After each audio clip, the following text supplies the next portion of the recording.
सबसे पहले जूही सिंह जी, स्वागत है आपका द वायर को समय देने के लिए, शुक्रिया। सबसे पहले मुझे यही बताइए कि अखिलेश यादव जब विकास की बात कर रहे हैं, जब वो नौकरियों की बात कर रहे हैं, बेरोजगारी की बात कर रहे हैं, तो हम देख रहे हैं कि काफ़ी आकर्षण उनको मिल रहा है। लेकिन क्या ये आकर्षण इतना है कि ये हिंदुत्व की लहर का मुकाबला कर सके? बहुत बहुत धन्यवाद। और जिन मुद्दों की अखिलेश यादव जी बात कर रहे हैं, जैसा आपने कहा, महंगाई, बेरोजगारी, महिलाओं के प्रति बढ़ते अपराध, सरकार की मैं कहूँ एक संवेदनशीलता की कमी, अपराध हो रहे हैं, सरकार कस्टोडियल डेथ्स बढ़ रहे हैं, लोगों को स्कूल कॉलेज में बच्चियों को छेड़ा जा रहा है, लेकिन एडमिनिस्ट्रेशन समय पर उस पर कोई स्टैंड भी नहीं ले रहा है। इससे एक सरकार के न मौजूद होने का एहसास जनता में बहुत अधिक है। हमने पहले भी काम की बात की थी, विकास की बात की थी, और यदि आप स्पेसिफिकली जो पूर्वांचल एक्सप्रेसवे 2 दिन से खबरों में बना हुआ है, तो वहां भी हम अपने काम की ही बात कर रहे थे। एक ओनरशिप को क्लेम कर रहे थे कि हमने इसको शुरू किया, हमने कुछ मापदंड तय किए, हमने इसका शिलान्यास किया, तो ऐसी क्या आवश्यकता पड़ गई कि इस पूरे प्रोजेक्ट को रोक दिया गया और फिर प्रधानमंत्री ने एक नई तिथि जुलाई की घोषित कर दी कि मैंने इसका शिलान्यास किया था। मेट्रो के साथ कानपुर की भी यही हुआ, शिलान्यास, बहुत सारा काम, जमीन अधिग्रहण हुआ, और फिर वेंकैया नायडू जी भी मौजूद थे। फिर योगी आदित्यनाथ ने अचानक आकर कह दिया कि मैंने इसकी शुरुआत की थी। ये आप जिले जिले में देखेंगे, जो पहली सरकार के काम है। ITI हमने हर जिले में बनाए, वो बंद पड़े हैं, बच्चे कॉलेज नहीं जा पा रहे हैं, नया कुछ हुआ नहीं है। मेडिकल कॉलेजेस का भी जो एक मतलब दिखाते हैं प्रचार में कि हमने इतने मेडिकल कॉलेजेस बनाए, तो कई जगह तो जिले अस्पताल को ही मेडिकल कॉलेज का दर्जा दे दिया है, कंस्ट्रक्शन शुरू नहीं हुआ है। गोरखपुर, मनोज भाई गोरखपुर से हैं, एक 500 बेड का अस्पताल हमने बनाया था वहां पर, जो कोविड का एक सेंटर बना था। साथ ही में एम्स की जमीन दी गई थी, उस पर भी कोई खास मुझे लगता है कि प्रोग्रेस हुई नहीं।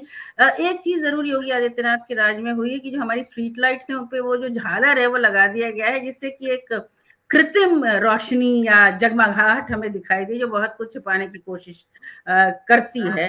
जैसे जी जी, मुख्यमंत्री आपने ने बोला महिलाओं था, का जिक्र किया तो मुझे याद आया कि खुद आदित्यनाथ ने ये कहा कि देखिए, अब आप महिलाएं, गाय और इसके अलावा भैंस, ये सब सुरक्षित होके दिन छुपने के बाद वो जा सकती हैं, बिल्कुल सुरक्षित महसूस करती हैं। तो साथ साथ उन्होंने गिना दिया पशु पक्षियों को और महिलाओं को साथ, तो ये तो उनका ओपिनियन है, चलिए वो एक तरफ रही। लेकिन मैं आपसे जो जानना चाहती हूँ, जो बहुत अहम बात है वो ये कि विकास के मुद्दे पर, जो प्रशासनिक नाकामियां हैं उनके मुद्दे पर, तो मैं देख रही हूँ कि अखिलेश यादव बात कर रहे हैं और कहा जा रहा है इसका एक समानांतरण ढूंढने की कोशिश की जा रही है कि जो तेजस्वी यादव ने, जिसको एक तरह से जो दिल्ली का मीडिया है उसने एक तरह से राइट ऑफ कर दिया था कि तेजस्वी को बिल्कुल कुछ फीसद वोट भी नहीं मिलेंगे और ये कोई जीत हार की बात ही नहीं है, बीजेपी ने ये चुनाव जीता हुआ है। फिर भी कितनी बिल्कुल एक टाइट फाइट उन्होंने दी वहां पर बेरोजगारी के मुद्दे को लेकर, नौकरियों के मुद्दे को लेकर, वो बात तो समझ में आती है। लेकिन उत्तर प्रदेश में जो तस्वीर है वो बिल्कुल अलग है। मैं जो देख रही हूँ वो ये कि अखिलेश यादव विकास के, प्रशासनिक नाकामियों के मुद्दे पर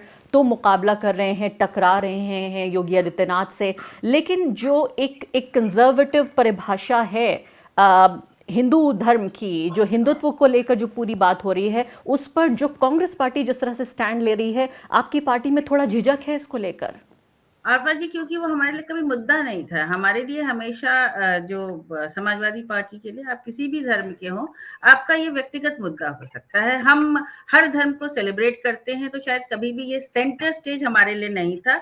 हाँ, भारतीय जनता पार्टी ने एक चीज सारी पार्टियों को, मुझे लगता है अभी थैंक गॉड हमारे पार्टी में इतना नहीं हुआ है, कि अगर आप कहीं जा रहे हैं, मंदिर जा रहे हैं, या आप चादर चढ़ाने जा रहे हैं, या आप मजार शरीफ पे जा रहे हैं, तो आप उसको चित्र को जरूर सोशल मीडिया पे डाल दें, और उस पे तरह तरह के फिर दोनों तरफ से कमेंट आते हैं।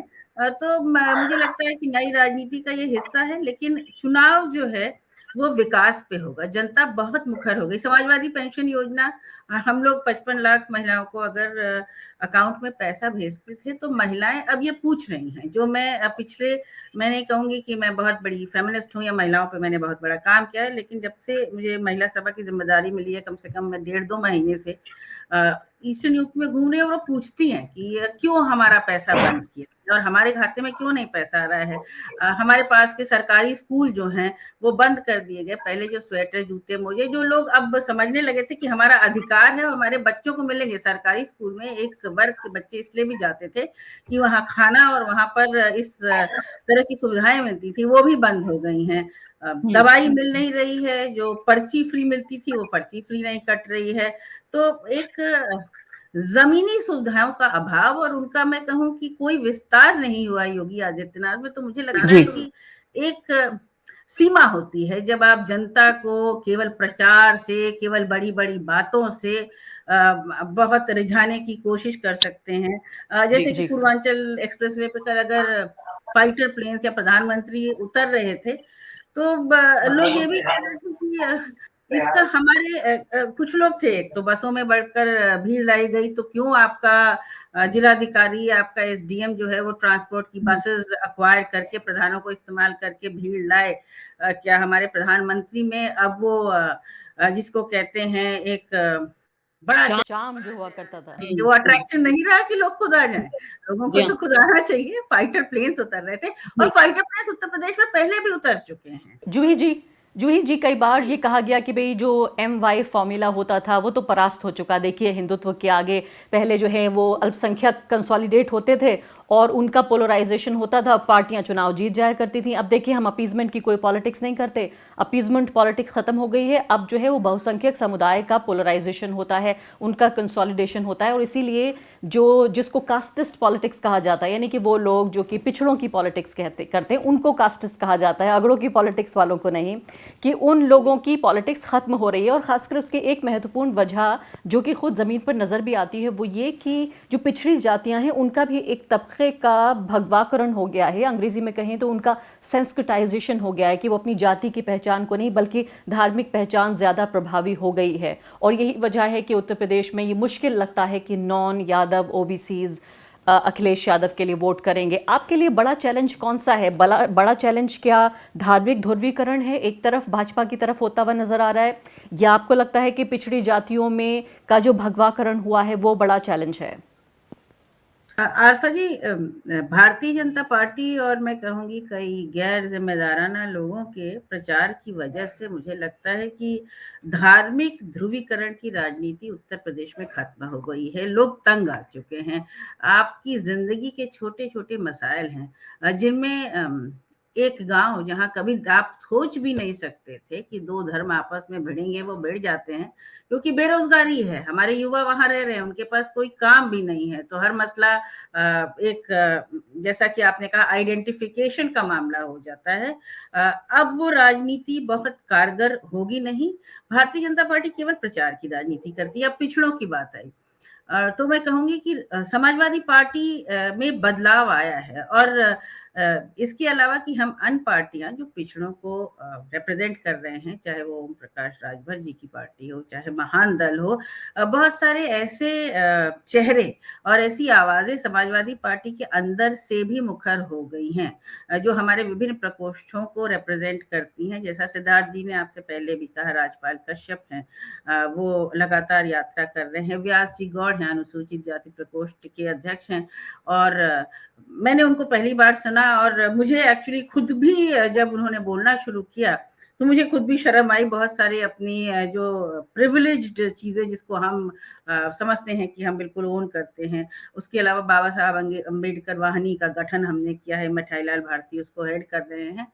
तो ये बात सही है कि अब समाजवादी पार्टी में भी जातियां अपनी जातियों के बीच में जाकर बात कर रही हैं और एक इतिहास हमारी पार्टी का रहा है। अगर आप उठाकर देख लें कि हर जाति को, पिछड़ी जातियों को स्पेशली और हर इलाके को पिछड़ी जाति इलाकों को स्पेशली रिप्रेजेंटेशन नेताजी के टाइम पर मिला है। अगर हम इतिहास के पन्ने खंगालें तो इतिहास भारतीय जनता पार्टी रीइन्वेंट करके लिखती है। हमारे पास अपना है जिसको राष्ट्रीय अध्यक्ष जी ने, जो आपने कहा कि 4.5 साल में हमने समझा, काम हमने बहुत किया, इसके बारे में मैं यहाँ उल्लेख नहीं करूंगी, लेकिन भारतीय जनता पार्टी ने हमारे काम को एक भावना से काटा, एक भावात्मक चुनाव उन्होंने लड़ा। धर्म का उसमें जरूर उन्होंने छौंका डाला, लेकिन चुनाव भावनाओं पे लड़ा था। एक समय अब आ गया है उत्तर प्रदेश में जब जीविका एक कठिनाई हो गई है। जैसा कि आपने कहा कि एक कोई भी पार्टी थी, महिलाओं को एक जगह स्पेस मिल रही थी 10 साल पहले, या मैं कहूँ हर पार्टी कम से कम बाध्य थी। अब तो एक सिंबोलिज्म, एक प्रतीक के रूप में आपने महिलाओं को रख दिया है, तो ये ज़मीन पर जिला पंचायत अध्यक्ष और सदस्य के चुनाव के बारे में बाद मैंने देखा है कि बहुत स्वीकार्य नहीं है। मैंने वास्तव में उनको अपने अधिकारों के लिए लड़ते हुए देखा है, चाहे वो विधायक हो, चाहे कोई भी सरकार हो, तो वो एक मुखर आवाज़ होंगी। पिछड़ी जातियाँ और SC-ST जिनको जी। आरक्षण मिला है, संविधान द्वारा आरक्षण मिला है, तो योगी आदित्यनाथ की सरकार कुछ भी कहे, उन्होंने उस आरक्षण को अपने सामने ज़मीन पर खत्म होते हुए देखा है। जब बॉन्ड्स निकलती हैं, चाहे लेक्चरशिप्स की, चाहे टीचर्स की, तो उसको या प्राइवेटाइजेशन भी एक बड़ी वजह है इसमें। प्राइवेटाइजेशन बड़ी वजह है, क्योंकि उत्तर प्रदेश में फिर एक ही, हालांकि अन्य हम कहें कि गन्ना रहा या अन्य उद्योग रहे, लेकिन सरकारी कर्मचारी बड़ी मात्रा में है। और जब हम चुनाव लड़ने जा रहे हैं और जमीन पर जा रहे हैं, तो हमने कई बार देखा है बहुत शांतिपूर्ण तरीके से बिजली कर्मी अपना मशाल जलाकर जुलूस निकाल रहे हैं, और कोई भी पार्टी उनको वहां दिखती है, हमें वो रोकते हैं, चाहे हमारा कितना भी बड़ा काफिला हो, अपना ज्ञापन देते हैं, शिक्षा मित्र भी देते हैं, और फिर हमसे पूछते हैं कि आपके घोषणा पत्र में आप क्या करेंगे। बैंक प्राइवेटाइजेशन आप देख लीजिए, सचिवालय कर्मी या संविदा पे जो लोग रखे गए हैं, तो इसलिए एक विश्वास जो फिर, क्योंकि मैं समाजवादी पार्टी से हूँ, हमने अपने घोषणा पत्र के बहुत सारे वायदे जो हम लेकर आए थे उनको जी। पूरा किया, और उस समय हमारा फोकस इंफ्रास्ट्रक्चर डेवलप